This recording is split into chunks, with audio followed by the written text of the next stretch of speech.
Maryland's PDMP is a helpful clinical resource and patient safety tool.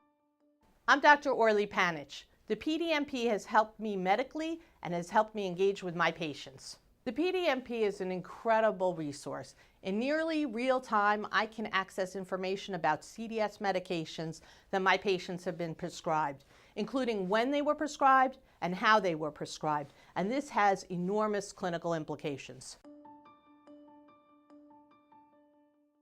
When don't I use the PDMP? I try to use the PDMP for every patient that I see who presents to the emergency department, either with a complaint of pain, altered mental status, weakness, dizziness, overdose, psychiatric complaints. It's actually an endless list, and in the ED, that's just a lot of patients. It's useful not only to get the clinical information relevant to a patient's care, but it also helps me guide my choices for CDS. I'm a hospital-based provider, and so I use whichever electronic health record the hospital has to offer. And in many of these EHRs, the PDMP is actually embedded in it. So with one click, I see everything I need. In other situations, there may be a single sign-on, and if I don't have that, I'll open the CRISP Unified landing page at the beginning of my shift and try to use it as often as possible. Sometimes I have a delegate with me and I'll let them run with the PDMP, and so that way I'm never inconvenienced by technology issues that may arise. I was working in a more remote emergency department in Maryland, and one day I was there, EMS called to say they had an 83-year-old female who was presenting with an altered level of consciousness. They were concerned about stroke or sepsis. Her family had just seen her several hours earlier and didn't notice anything unusual, and then all of a sudden she's kind of out of it. She presents to us, she's got a diminished respiratory rate, she's got low oxygen saturations too. But she's not moving at all, and she's got pinpoint pupils. We are concerned about pontine hemorrhage. She has a history of CHF, she has hypertension, she has diabetes. She's definitely a code stroke as far as I'm concerned. So I leave the room to initiate the orders. I have access to CRISP and the PDMP, and within seconds I'm able to see that surprisingly this woman has a long-standing history of having been in an opiate program for chronic pain. She had used OxyContin for a very long time, and it had actually been stopped fairly abruptly several months before. I guess I shouldn't have been surprised because any age and anyone could be using opiate pain medicines, but I was taken aback. So I returned to the room and we give the patient a dose of naloxone, and surprisingly to the nurses and to me, the patient starts to wake up.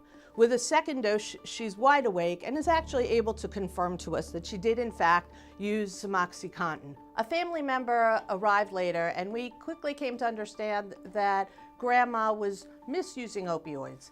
It had become clear that she had helped herself to her granddaughter's medications. The granddaughter was actually shocked. She had previously accused other family members of taking her medications, and this had caused a lot of friction in the family.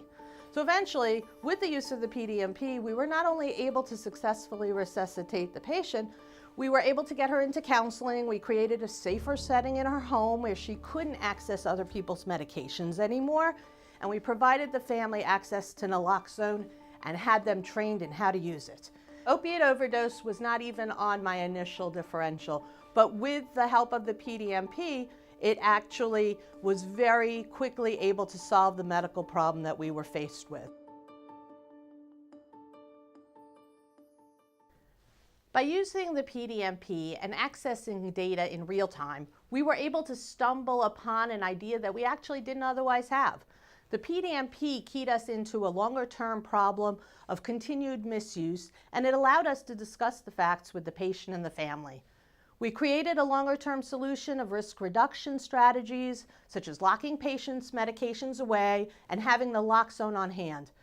By presenting information collected through the PDMP, the family was able to address some of these unresolved issues. Based on my experience, the PDMP can help providers and the healthcare team collect all of the facts. And it's important that providers don't jump to early conclusions, but rather make informed decisions with their patients and their support system, like my patient's family. So when treating patients with complicated pain management or substance misuse, it's important to develop a compassionate perspective and build a relationship with the patient. Also consider co-prescribing naloxone to high-risk patients. Incorporating delegates and integrating the PDMP into your workflow are helpful ways to ensure that you are not only compliant with the mandate, but also take advantage of this helpful clinical tool. I feel much more comfortable prescribing CDS, even in the short-term acute setting, when I'm reassured that the patient's medical profile is supportive of that decision. I'm also able to discuss chronic opioid use with much greater credibility with a patient when I'm sure that I know what has been prescribed. The knowledge is empowering. If you have not already done so, get into the habit of using the PDMP often. It's easy, and the more you use it, the more you will realize it only takes a few seconds to get the information you need to be a better clinician. Not having this information would be a serious impediment to delivering good care. For more information, visit marylandpdmp.org, crisphealth.org, marylandespert.org, marylandmax.org.